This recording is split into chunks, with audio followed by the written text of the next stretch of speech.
Abazira abagenda okuvaamu omuzira mu bazira wa Buganda babanjudde eri abantu nga bayise ebivulu babavuze okubayisa ku nguudo ez'ebulungudde olubiri lwa Beene olw'Emmengo nga bakulembeddwamu bbandi obwedde ennyanyagiza emirere. Omusasi waffe munanda gwe John Musisi kaatuwa ebisingawo.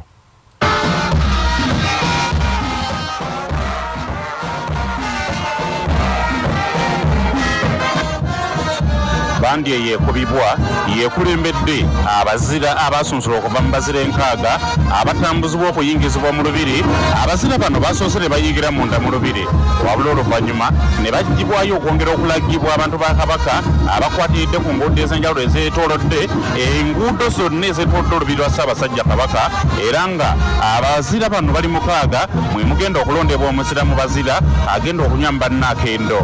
Abazira bano batambulidde wamu n'omuzira mbazire yawangula entanda diaspora y'abaana bato nga munansi nga mwana oyo awangalira mu ggwanga erya Bungereza Namusoke Anita atambudde wamu n'abooluganda lwe, era nga ku ttiimu eno kuliko n'abazira mbazira abaze bawangula entanda ez'enjawulo abatambulire wamu n'abantu ab'enjawulo abawerekeddeko abazira bano abagenda okuvaamu omuzira mbazira okuli ttiimu ya Kyabasa, okuli abakuvunaanyizibwa ku ntanda ya Buganda, okuli abasoyisoyi, abalamuzi wamu n'abavujjirizi b'entanda bataddewo ekyapa ky'ettaka ekigenda okuwangulwa omuzira mbazira owa Home Connect, era bakira buli lwe bayita abantu babakuŋŋaanirako okubeetegereza n'okuwaga wamu n'okukuba enduulu.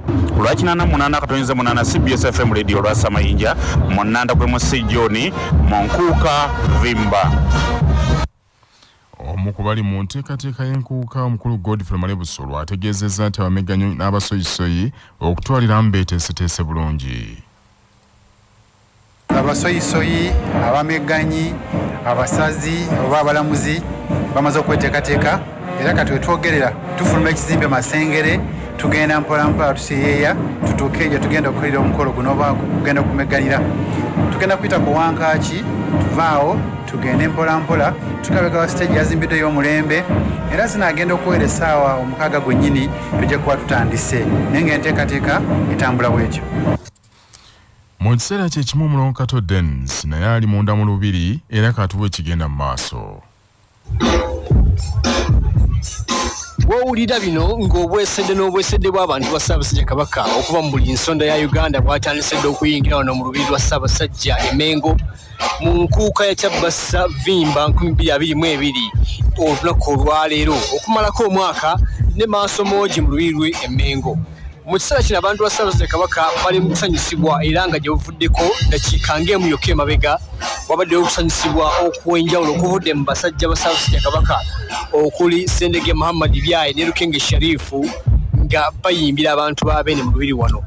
Ekisaawe awagenda okugwa ennyonyi egenda okutwalako abantu ba Ssaabasajja Kabaka mu bwengula okulambulako kyategekeddwa dda era kiri wano kiteke na butekenyi, era nga mu kiseera kino abantu okuva mu bitundu bya Buganda bagamba nti entanda ya Buganda bo bagyesunze nnyo, baagala balabe ku maaso moogi ng'akwasa omuzira mbazira omwaka 2022 ettaka li olunaku lwaleero. Ku lwa Kyabasa Farmers Inspector Lwandaga ono luli lwa Beene Emmengo. Webali Omulonkato. Emiti egisoba mu kakaaga gisimbiddwa bannabusiro enkyaleero nga beeteekerateekera okusimbula okujja mu nkuuka ya Kyabasa mu lubiri Emmengo. George William Kakooza y'omu ku basimbi emiti. Entabiro y'okusimba emiti gino ebumbujjidde mu kibuga ekya Akrite City ebwebajja ku luguudo lw'Entebbe ng'ekulembeddwamu akulira ebyabulungi wansi n'obutonde bw'ensi ku ssaza Busiro Proscovia Vickman Nannyonje, era agamba nti emiti gino baali bagigabira dda abantu mu maka gaabwe okugisimba okuzzaawo obutonde bw'ensi. Kati olwaleero nga bannabusiro tugezaako okuzza obujja obutonde bw'ensi nga bw'otugamba ntaasa obutonde bw'ensi basimbye emiti ng'era gyonna gibadde giva mu Bwakabaka bwa Buganda n'aba root campaign. Kaakati buli maka twabawa emiti egy'ebibala, naye ate ne mu nguudo eza Christ mulimu ze bayita LCZ zaabwe ziri 10. Kati olwaleero twongerezaako ku twakamala okusimbayo okutuukiriza omukolo olw'okuba nti olwaleero okusimba miti mu Busiro, naye era nga twagala tuzeewe embeera nga bwe. Omwami wa Kabaka atwala essaza Busiro Ssebwana Charles Kiberu Kisiriiza ategeezezza Kyabasa nti nga bannabusiro kino kye bakoze ng'enteekateeka yaabwe okujjukira enkuuka vimba era nga gwe mulimu omukulu gwe basoose okukola nga tebannayolekera nkuuka nga we tujjidde ku mpewo enteekateeka eno ebadde ekomekkerezeddwa era nga buli amaliriza nga yeeteekateeka okwolekera enkuuka mu lubiri lwa Ssaabasajja Kabaka e Mengo. Njagala okutwala mukisa guno okwebaza ennyo bakadde bange bannabusiro mwenna, neebaza CBS radio, neebaza Mukama waffe Katikkiro wamu ne Ssaabasajja Kabaka, era nga neebaza Mukama Katonda olw'okusobola okubeera nga bate ku lunaku nga tumalizaako omwaka gwaffe guno gwa 2022. Mu nteekateeka yaffe nga bannabusiro buli ateekateeka okugenda mu enkuuka vimba ng'omulamwa gwa kusimba muti, twasazzeewo tukusooka kusimba miti. N'olw'ensonga njagala okubeera nga nkubiriza bannaffe bonna bonna mu busiro ffenna tuveeyo tusimbe emiti. Mbaagaliza olunaku olulungi, mbaagaliza okumalako omwaka guno 2022, ate mbasaba tubeere bakkakkamu, abatambuza mu mmotoka mutambule mwegendereze, tusobole okubeera nga tumalako omwaka guno tuyingire 2023 nga tuli balamu. Ssaabasajja Kabaka awangaale. Ku CBS FM ey'obujjajja, nze George William Kakooza, Entebbe. Ssaabalabirizi ow'ekkanisa ya Seventh-day Adventist Pastor Dr. Moses Makandi Mukika awanjagidde gavumenti okweteekerateekera endwadde ezibalukawo ebibamba n'obusandali ebiyinza okukosa bannayuganda mu mwaka omujja 2023 nga bwe gubadde mu mwaka guno ogugwako 2022. Ssaabalabirizi ndi Mukika mu bubaka bwe obw'okumalako omwaka bw'awadde ng'asinziira ku kitebe Makerere agambye nti omwaka guno 2022 ogugwako leero Uganda esomoozeddwa nnyo lw'ebirwadde ebikambwe ebirumbye eggwanga gama COVID ne Ebola, kyokka nti kino gavumenti esaanye okukiyigirako yeeteekereteekera embeera emu ng'eyo singa ebeeze mu mwaka guno. Agambye nti mu kkanisa ya Seventh Day omwaka 2022 gubadde gwa kukyusa bukulembeze era awanjagidde abakkiriza okugoberera n'okuwa ekitiibwa bonna abagenda okubaweereza. Ebizibu byonna bye tuyiseemu tulina obwesige nti bizibu tubisobola okubyaŋŋanga n'okubiwangula kubanga Katonda yatutonda n'obusobozi obwo ate nga ne byonna bye twetaaga weebiri okusobola okutuuka ku buwanguzi. Mu kanisa ya Seventh-day Adventist omwaka guno 2022 gubadde mwaka gwa nkyukakyuka. Tubadde n'okulonda okw'abakulembeze. Tusigazza obulabirizi bwa mirundi 3 bwokka obwa Central Uganda Conference, obulabirizi obwa Northern Uganda Field n'obulabirizi obwa Eastern Uganda Field. Tulowooza mu weeks 2 ezisooka mu mwaka 2023 nabwo tujja kuba nga tusobodde okuteekamu obukulembeze. Ssaabalabirizi agambye nti mu mwaka omujja 2023 ekkanisa yakuteeka nnyo essira kutebenkeza amaka ate n'okukola ennyo. Omwaka guno 2023 gwe tulindirira kubeera mwaka gwa kukola nnyo, mwaka gwa kugenda mu maaso, era ng'essira ly'omwaka 2023 ligenda kubeera ku maka. Amaka tulowooza nti yentabiro y'obukristaayo, yentabiro y'ebyomwoyo. Amaka twagala okugayingizamu omwoyo omutukuvu okubeera nga ekkanisa embereberye, nga tetunakuŋŋaana ku Sabbiiti ku nkomerero ya wiiki. Twandyagadde okulaba nti buli maka galimu okusinza, naye si ekyo kyokka. Tulowooza nti amaka tugenda gatunuulira mu mwaka guno okuba nti amaka egenda kubeera entabiro y'ebyenfuna. Buli mukristaayo naddala omu Seventh-day Adventist akubirizibwa okulaba nti amaka ge agatuusa mu nkyukakyuka y'ebyenfuna. Mu buufu bwe bumu obwo omulabirizi w'ennamirembe kitaffe mu Katonda Wilberforce Kyoluwalira alabudde bannayuganda bakomye okulowooleza mu kuweebwanga obuweebwa wabula abayige okwekolerera ate bakole nnyo mu mwaka omujja 2023. Mubaka bwe obumalako omwaka n'okugulawo omwaka omujja 2023 omulabirizi Luwalira agambye nti bannayuganda babadde balowooleza nnyo mu kubawa era bangi tebakyayagalira ddala kukola, bakeera kulera ngalo nga balindirira okusabiriza n'okubawa obuwi ekivuddeko obwavu okubazimbako akayumba n'abandi enjala n'ebaluma nga olwabutayagala kukola. Mu mwaka 2023 mbakubiriza nnyo okukola n'amaanyi okusobola okweyimirizaawo n'okuyimirizaawo ekkanisa. Engeri ez'okuweebwa obuweebwa tuleme nnyo kuziteekako birowoozo byaffe. Bwe zibaawo nga waliwo ekibaweereddwa obuweebwa kale nga twebaza Katonda omugabi w'ebirungi byonna. Naye Mukama nzikiriza nti mu ebyo byatugabira kutuwa amagezi n'amaanyi n'obusobozi okusobola okukola. Omulabirizi wali leero alabudde bannayuganda ne gavumenti ekomye ebikulu ebyesitta z'abantu n'asaba n'abamu ku baweereza bakyusiddwa okugenda mu bifo ebyo gye bagabiddwa bakole emirimu wakati mu kwagala.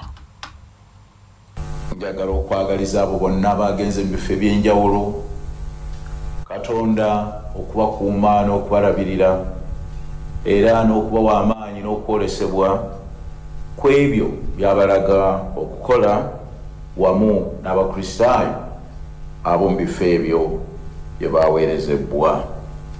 Omwaka 2023 mulamwa gwaffe mulabirizi bw'ennamirembe guli mu bbaluwa Pawulo gyawandiikira Abasesalonika ey'okubiri essuula ey'okusatu olunyiriro lw'16.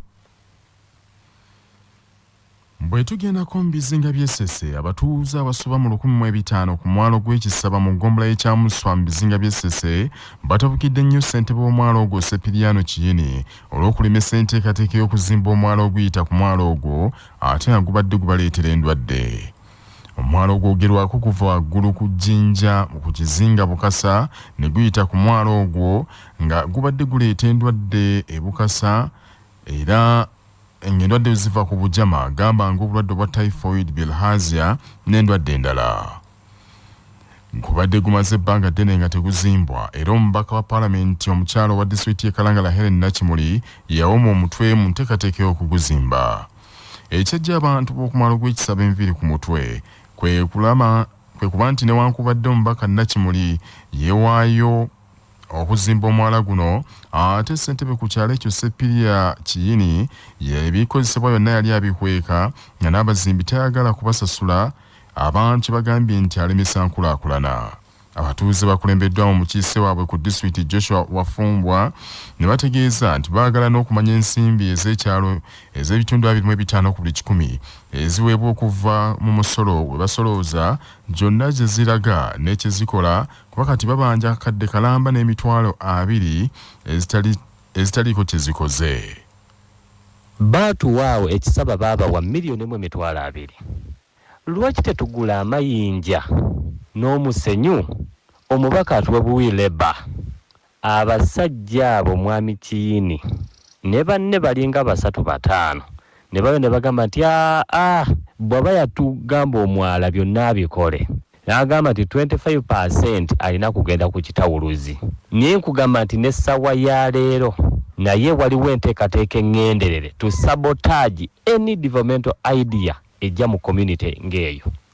Omubaka omukyalo wa disitulikiti y'e Kalangala Helen Nakimuli asekeredde abo abawakanya enteekateeka ezikulaakulanya abantu nga zireeteddwa abakulembeze olw'okuba bassentebe b'ebyalo baawukanya ebibiina by'obufuzi n'abakulembeze abalala abalondebwa. Guno gwe gube omulanga ogusembayo oba okulabula okusembayo eri bachairpersons b'ebyalo byonna mu Kalangala district abalowooza nti bagenda kulemesa emirimu gy'ababaka olw'okubanga temwabawagira. Era oyo yenna akirowoozaako abadde akirowoozaako akiveeko kubanga tekigenda kumuyamba. Ffe twajja kuweereza abantu kubanga ffe twajja ku maanyi g'abantu. Tulina okubasasula nga tubaweereza n'obuwombeefu n'okwagala n'omukwano. Naye ate si kubaawulayawula kubanga gundi tayagala gundi kubanga ono teyalonda gundi. Nedda, ffenna kaakati tuli kimu. Ssentebe w'ekyalo ayogerwako Sepiriano Kiyini mu kwogerako ne rediyo Bujjajja agambye nti ye omulimu gwe gwa kuweereza abantu bonna awatali kuteeka mu byabufuzi. Bwe tugendako mu ssaza Kyaggwe nga tuyingira ebikujjuko eby'omwaka omujja akulira ebyokwerinda n'obutebenkevu mu disitulikiti y'e Mukono era nga ye mubaka wa pulezidenti mu kitundu ekyo Hajati Fatuma Nabitaka Ndisaba alabudde bannamukono n'abalina ebifo ebisanyukirwamu okwerinda ennyo obumenyi bw'amateeka mu bikujjuko bino. Ndisaba bw'ati akubiriza abakulembeze b'ebyalo aba LC okukolera awamu okulaba nti batebenkeza ebyalo mu bikujjuko ebimalako omwaka.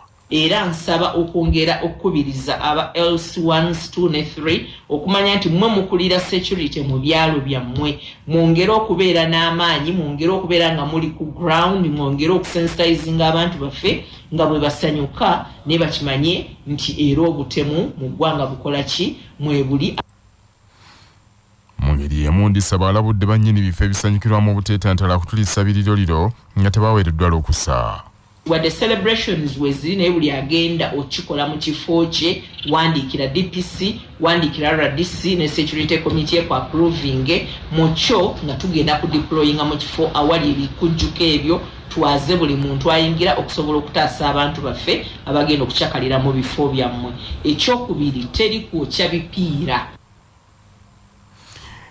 Abatuuze mu kibuga ky'Erukaya mu disitulikiti y'e Kalungu mu Buddu beeraliikirivu olw'obubenje obususse mu Lwera era obuziba butadde ku mbuyaga esusse mu kitundu, bwe batyo baagala amaanyi gateekebwe mu kusimba emiti mu kitundu kyabwe. Nsubuga Muzaffaru y'abirina.